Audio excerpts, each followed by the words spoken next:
Bueno, y a esta hora está con nosotros Fernando Rospigliosi, quien es analista político, periodista, ha sido exministro también, lo tenemos en estos momentos con nosotros. ¿Qué tal? ¿Cómo está, señor Rospigliosi? Bienvenido. Hola Mario, buenas noches. Bueno, hay una situación realmente de mucha incertidumbre, ¿no? La gente está molesta porque no se ha logrado lo que en un inicio el gobierno pues tenía quizás pensado, la estrategia.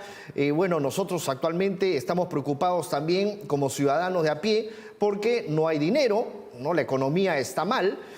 Sin embargo, hay una serie de programas tipo Reactiva, tipo Pacto Perú, que prometen y prometen, pero finalmente nosotros como país, según estamos observando en la tabla, ¿no? En este ranking a nivel internacional, pues estamos realmente estancados, ¿no? Y es por ello que la aprobación del presidente Vizcarra seguramente ha caído a 56% según IEP. ¿Qué tiene que decirnos al respecto? ¿Cuál es la situación actual? Primero vamos a enmarcarnos. Bueno, la situación actual no ha variado en los últimos días y semanas. Es desastrosa. Tenemos la peor caída económica en el mundo y tenemos la tasa de fallecidos por millón de habitantes más alta del mundo. Esa es la situación, un desastre completo producto de la política equivocada del gobierno del presidente Vizcarra que nos ha llevado a este desastre. Lo peor de todo es que no se vislumbran cambios importantes en lo que está haciendo el gobierno, o sea, siguen más o menos en lo mismo, son insensibles a las críticas, impermeables a las críticas, repiten errores como este de la inmovilización total los domingos, que solo crea más aglomeraciones en el día anterior. Y en el plano de la economía no hay la suficiente rapidez en reabrir las fuentes de trabajo. Por eso la cifra de desempleo son realmente espantosas, ¿no? Claro. Y todo esto va a traer consecuencias muy malas, ¿no? No solamente las que ya ha traído, sino lo que va a venir, desórdenes sociales, aumento de la delincuencia y una situación muy incierta en las elecciones del próximo año. Esas son las consecuencias que vamos a ver de esta desastrosa política del gobierno de Vizcarra. Ahora, eso es algo que ya lo estamos viendo y lo estamos sintiendo, o sea, estamos sintiendo la pegada, ¿no? Estamos viendo, por ejemplo, que obviamente se ha incrementado el índice delincuencial, así como también la gente igual sale a las calles, o sea, a pesar del toque de queda del día domingo. Entonces, a ver, hay toda una problemática. Y no sé por qué me da la sensación que es una falta de orden, o sea, es una falta de organizarse dentro del gobierno para poder sacar adelante sus estrategias, ¿no? O al menos lo que tienen en cabeza poder realizar, desarrollar, porque, a ver, desde asesores hasta personas que no debieron quizás estar en Palacio, ¿no? Me parece. Sí, claro, pero eso es una característica pues del gobierno de Vizcarra, que desgraciadamente ha sido aplaudida por todos los adulones y la prensa que está al servicio del gobierno y que se ha reiterado. O sea, Vizcarra no tiene equipo ni le interesa tener un equipo. Estamos viendo cómo aparecen contradicciones entre los ministros sobre asuntos muy importantes, como por ejemplo las pruebas que se deben hacer a los infectados por el virus, cosas que son fundamentales para enfrentar la pandemia que vive el país, y ni siquiera en eso hay acuerdo en el gobierno, ¿no? Una política definida y clara, porque no hay un equipo, pues se van poniendo a personas que aparecen por aquí, por allá, y no constituyen un equipo, y eso es lo que le gusta a Vizcarra, porque a él no le interesa que haya un gabinete ministerial cohesionado, porque ese gabinete podría no hacerle caso en determinadas cosas o decirle no en otras. Entonces a él lo que le interesa es tener gente dispersa, no le importa que eso sea perjudicial para el país, por eso tampoco le importa tener un grupo político, un partido, una bancada, porque no quiere rendir cuentas ante nadie. Entonces eso es muy perjudicial para el país y solo es beneficioso para Vizcarra. Y desgraciadamente eso nos lleva a una situación caótica y desordenada como la que mencionas. Ahora, bastante, por momentos también se le ve en cuanto, por ejemplo, a lo que tiene que ver con la asistencia a este tipo de actos, ¿no? El aniversario, obviamente, por el ejército, ¿no? Es una tribuna, sale en pantalla, obviamente, bien derecho, como si fuese militar también él. Entonces, a veces da la sensación que un poco el privar también los derechos de la ciudadanía hoy por hoy, continuando con ciertas cuarentenas, con el domingo nuevamente cerrando a la gente con toque de queda. Esto también puede lleva a la desesperación, obviamente, a buen grueso de la ciudadanía que necesita de comer, ¿no? Definitivamente la gente está desesperada, o sea, yendo por el lado económico, esto golpea mucho, ¿no? Pero claro, como bien tú decías, pues parece que al presidente Vizcarra no le interesaría mucho la situación que estamos pasando los peruanos. O sea, ¿qué podemos esperar entonces de aquí al Bicentenario? Bueno, nada bueno, sin duda, ¿no? Nada bueno, porque recurren a este tipo de medidas que no tienen sentido en un país que tiene 70% de informalidad, pues. Algunas cuarentenas en algunos países pueden ser eficaces porque van acompañadas de otras cosas, van acompañadas de miles y miles de pruebas moleculares, de aislamiento de los infectados, y además son países donde la gente tiene seguros, tiene seguro de desempleo, Claro. tiene cuentas en el banco, en fin. Tener una cuarentena prolongada afecta, pero no tanto, no pone a la gente al borde de la inanición como en el Perú. Así es. Entonces, en el Perú no tiene sentido este tipo de medidas estrictas porque no contienen el virus, que es lo que he venido diciendo yo desde el principio, era obvio.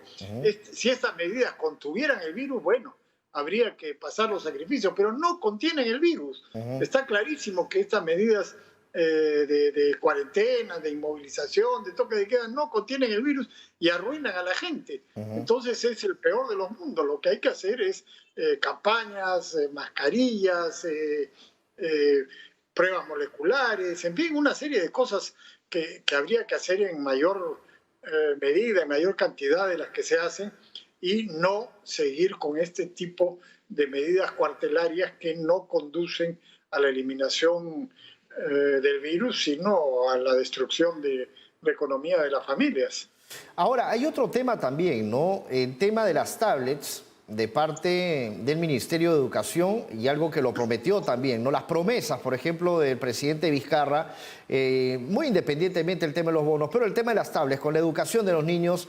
Y ahora la ministra de Economía, quien finalmente ha aceptado frente a una comisión de fiscalización del Congreso, que pues sí, ella sabe, pero se arrepiente de que finalmente la familia haya hecho tratos con el Minagri, por ejemplo, ¿no? Con el Estado. Pero ¿qué tanto? Pues, o sea, ¿en dónde estamos nosotros que ahora nos enteramos, por ejemplo, que sí, la ministra de Economía, dice la comisión de fiscalización, tener conocimiento de ello y también el otro tema que tiene que ver con las tablets? O sea, lo principal, lo que el país se debe valer ahora, lamentablemente que no lo tenemos, que es una buena salud, el tema de la educación y ahora lo de la ministra. ¿Qué podría recaer en ello? Bueno, en lo que respecta a las tablets, hay un muy buen artículo hoy día de Ricardo Uceda, un periodista de investigación, en el diario La República, donde señala que el asunto de las tablets no fue un tema del ministro de Educación, fue una idea de Vizcarra y de entonces presidente del Consejo de Ministros, Vicente Ceballos, una idea simplemente propagandística para poder decirla el 28 de julio, para poder anunciar que tenían las tablets y todo lo demás. Y se apresuraron los procesos y no había manera de conseguir 1 millón de tablets para esa fecha. Y cuando iniciaron el proceso y se dieron cuenta que la empresa no tenía ninguna posibilidad de conseguirle y que además había una serie de problemas, como señala Uceda, no solamente se trata del aparato, de la tablet, sino del software y de una serie de cosas que había que tener complementarias. Entonces era pura mentira, pura demagogia de Vizcarra lo que llevó a este problema, a esta oferta que por supuesto no se ha cumplido, como todas las ofertas de Vizcarra, que en realidad ninguna ha cumplido, y que puso al borde de la censura al ministro de Educación y que todavía va a seguir siendo discutido en el Congreso. Entonces, estamos pues ante una situación en que el presidente dice cualquier cosa y como hay una prensa complaciente y no hay oposición política, es algo muy importante. Vizcarra ha sido exitoso en algunas cosas, ha sido exitoso en destruir a la oposición política, no con medidas políticas, sino con medidas judiciales, actuando con sus aliados, con sus cómplices en el sistema judicial, ha logrado aplastar a sus adversarios políticos y ahora no hay oposición política. Hay un Congreso, por ejemplo, que hace barbaridades todos los días, pero donde no hay una oposición política a Vizcarra, no hay líderes de la oposición política o están muy aplanados. Pero eso igual le va a pasar la factura tarde o temprano, ¿no? O sea, el presidente Vizcarra va a tener que rendir cuentas ante la justicia, así como, por ejemplo, ahora con la oposición él se porta así y pues de repente el próximo año, de aquí a 2 años, él también vaya a estar sentado en el banquillo, ¿no? No tengo duda de que eso va a ocurrir porque hay cosas muy oscuras que ha hecho en su trayectoria desde que era gobernador de Moquegua.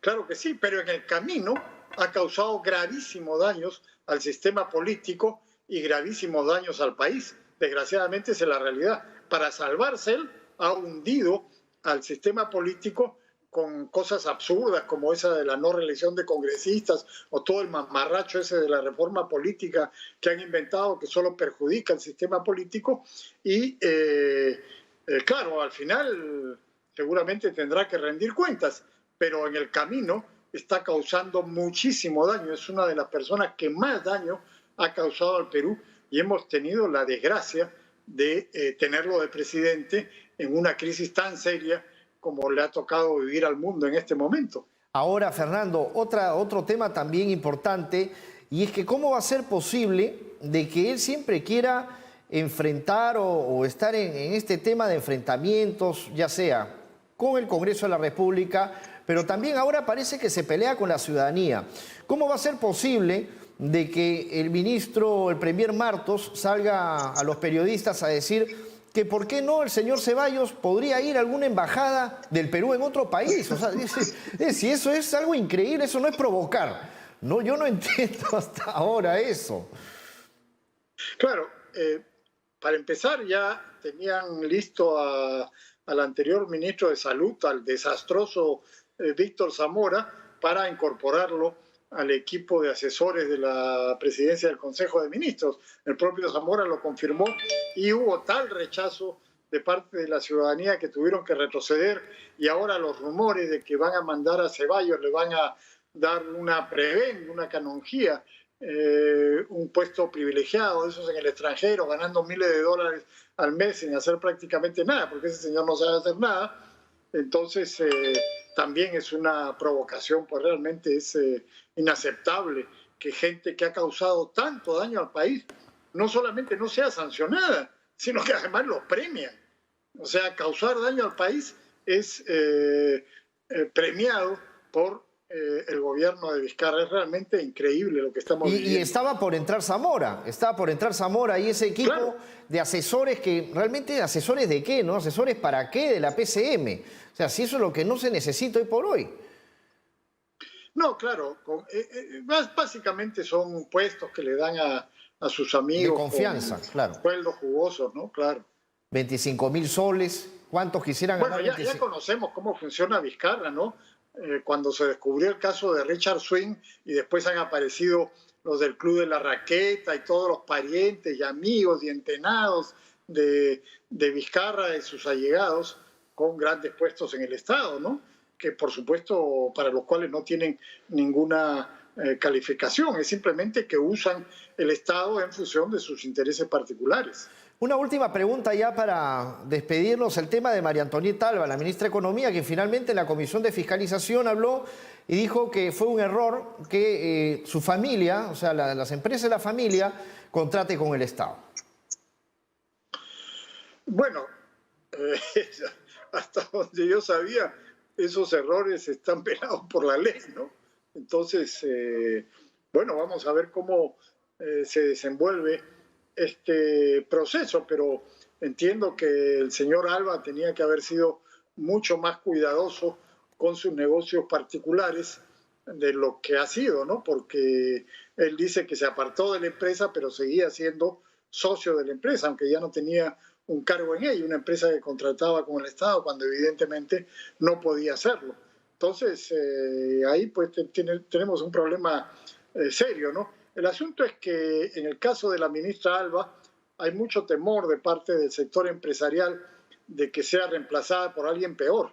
La ministra Alba no ha hecho una labor extraordinaria, como dicen los adulones del gobierno, ha sido más bien débil, pero en medio de todo ha mantenido en la medida de lo posible cierta línea, aunque cediendo a presiones internas del gobierno. Pero con Vizcarra, pues, desgraciadamente, siempre todos tememos lo peor, ¿no? O sea, cuando hay algún cambio, usualmente es para empeorar las cosas, como ocurrió de Cateriano a Martos. Entonces, por eso en el sector empresarial y en algunos sectores de la sociedad hay temor a lo que pueda ocurrir en ese sector, que es tan importante, ¿no? Bueno, Dios nos bendiga, Fernando, y más bien muchas gracias. De verdad, que nos bendiga, porque... Es lo único que podemos aspirar ahora, creo. Así es. Muchas gracias por tu participación. Fernando Rospigliosi, analista político, periodista, exministro, también recordemos, quien ha hecho un análisis bastante claro, ¿no? Siempre muy directo también.